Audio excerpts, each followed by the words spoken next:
नमस्कार, मैं हूं नीलू। बड़ी खबर हम आपको बता दें, गजा में इजरायली सेना को भारी नुकसान हुआ है। बड़ा हमला हुआ है इजरायली सेना पर गजा में। इसी पर बातचीत करने के लिए मयंक मेरे साथ जुड़ गए हैं। मयंक, गजा में बताया जा रहा है इजरायली सेना को मतलब बड़ा हमला उन पर हुआ है। किस तरह से हमला हुआ, किस तरह से उनको निशाना बनाया गया, क्या खबर है इससे लेकर? देखिए, गजा में इजरायली सेना के काफिले पर यह हमला किया गया और अल कासिम ब्रिगेड ने यह हमला किया है। और देखिए, जो बेत हनून इलाका है गजा का, नॉर्दर्न गजा का ये इलाका है, यहाँ पे इजरायली सेना का एक काफिला जो था उस पे हमला, निशाना बना के हमला किया गया और अल कासिम ब्रिगेड की तरफ से ये हमला किया गया है। देखिए, ये पूरा जो इलाका है, यहाँ पे बहुत सारे टनल्स हैं जो कि एक अभी भी इजराइल के लिए एक बड़ा पहेली बनी हुई है। बताया जा रहा है कि ऐसी ही एक टनल के आसपास कुछ माइंस लगी हुई थी, जिसको हटाने की कोशिश में ये इजरायली सेना का ये जो काफिला है ये जुटा हुआ था। इसको एम्बुश करके हमला किया गया। जो अल कासिम ब्रिगेड है, हमास की सबसे घातक जो इनकी विंग है, इसने ये अटैक किया और फायरिंग भी की गई। रॉकेट लॉन्चर्स से भी अटैक किया गया और माइंस से भी अटैक हुआ। तो ये 13 अटैक हुआ, जिसमें एक बड़ा इनका जो व्हीकल है इजरायली सेना का, वो तबाह हो गया। अब देखिए, ये पिछले कुछ समय में जब से ये इजराइल ने घातक हमले शुरू किए हैं गजा के ऊपर और लगातार लोग मारे जा रहे हैं गजा में, उसके बाद से जो ये अल कासिम ब्रिगेड है, इसने अपने काम करने के तरीके में बड़ा परिवर्तन कर दिया है, ऐसा माना जा रहा है। देखिए, पहली चीज तो अब ये निकल के सामने आई है कि ये कई जगह सोशल मीडिया में चर्चाएं हैं कि करीब 30,000 नए लड़ाके अल कासिम ब्रिगेड ने भर्ती कर किए हैं पिछले कुछ दिनों के अंदर। इसमें बड़ी संख्या में गजा के वो युवा हैं जिनके परिवार का कोई ना कोई सदस्य जो है वो हमलों में मारा गया है। अब उसके बाद देखिए, जो काम करने का इनका तरीका है वो कैसा है।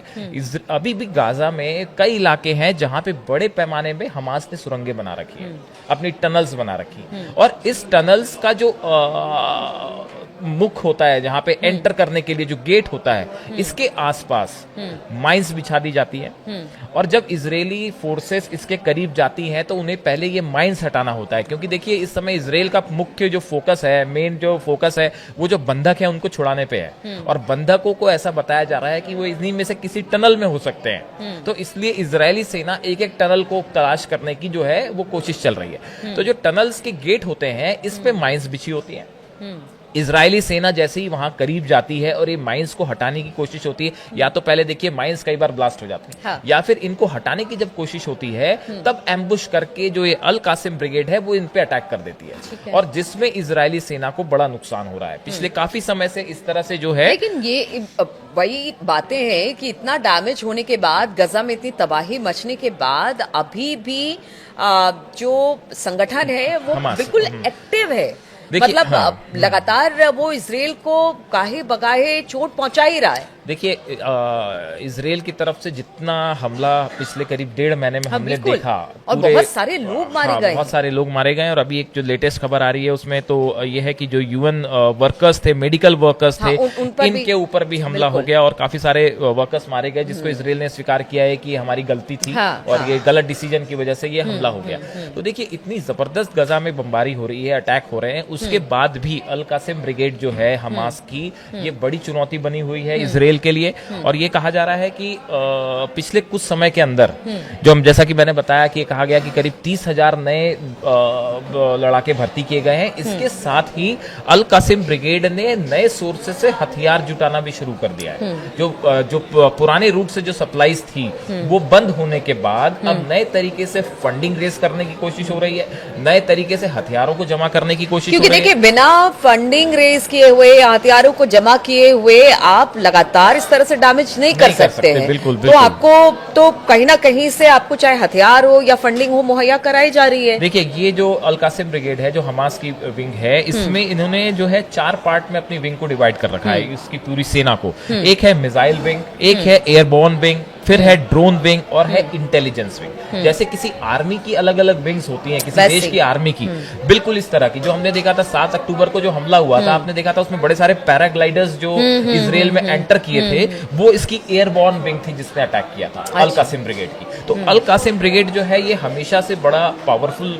रहा है संगठन, और तमाम हमलों के बाद भी, अब भी देखिए 1991 में जो अल कासिम ब्रिगेड है इसकी स्थापना हुई थी, और उसके बाद से लगातार इसकी ताकत बढ़ती आ रही है। और अभी कुछ समय से जो इजराइल ने हमले किए, वो सब तरफ से इनके ठिकानों पे हमले हुए, इनके नेताओं पर हमले हुए, लेकिन उसके बाद भी जिस तरह से अल कासिम ब्रिगेड चुनौती बनी हुई है, और ये लेटेस्ट अटैक है, देखिए ये हमले करने का इन्होंने तरीका पलट दिया है। पहले ये होता था कि शायद आमने सामने की लड़ाई ज्यादा हो रही थी, लेकिन अब एम्बुश करके, क्योंकि आपके काफी ज्यादा नुकसान हो रखा है, कमांडर बहुत सारे मारे गए हैं। हाँ। तो ये एक नई स्ट्रैटेजी पूरी बनी है अल कासिम ब्रिगेड की और हमास की, कि कैसे इजरायली सोल्जर्स को ट्रैप करना है, कैसे उनको फंसाया जाए अपने जाल में, उसके बाद हमला किया जाए और वो तुरंत वहां से हट भी जाते हैं। तो इजराइल के लिए देखिए, इजराइल के कमांडर ने अभी खुद कहा कुछ समय पहले कि भाई हमारे लिए सोल्जर्स की कमी हो रही है गजा में ऑपरेशंस के लिए, हमारे जो है सैनिक घायल हैं, थके हुए हैं। तो कुल मिला के ये हमास का जो ऑपरेशन है, इजराइल का जो ऑपरेशन है,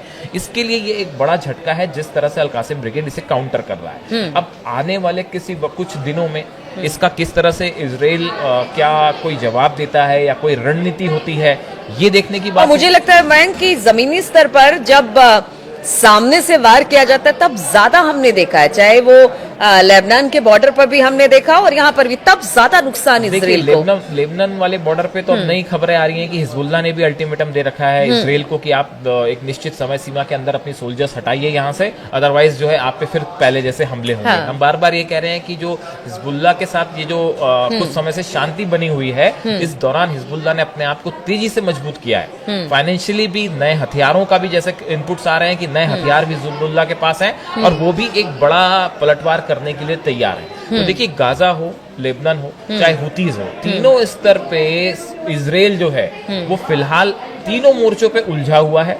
हमास के साथ सीज फायर वाली बात फेल हो गई है, जो हमने पिछले वीडियो में चर्चा की थी, और अब कुल मिला के जिस तरह से चुनौती अल कासिम ब्रिगेड दे रही है, ये इजरायली सेना के लिए एक बड़ा खौफ का मुद्दा बन गया।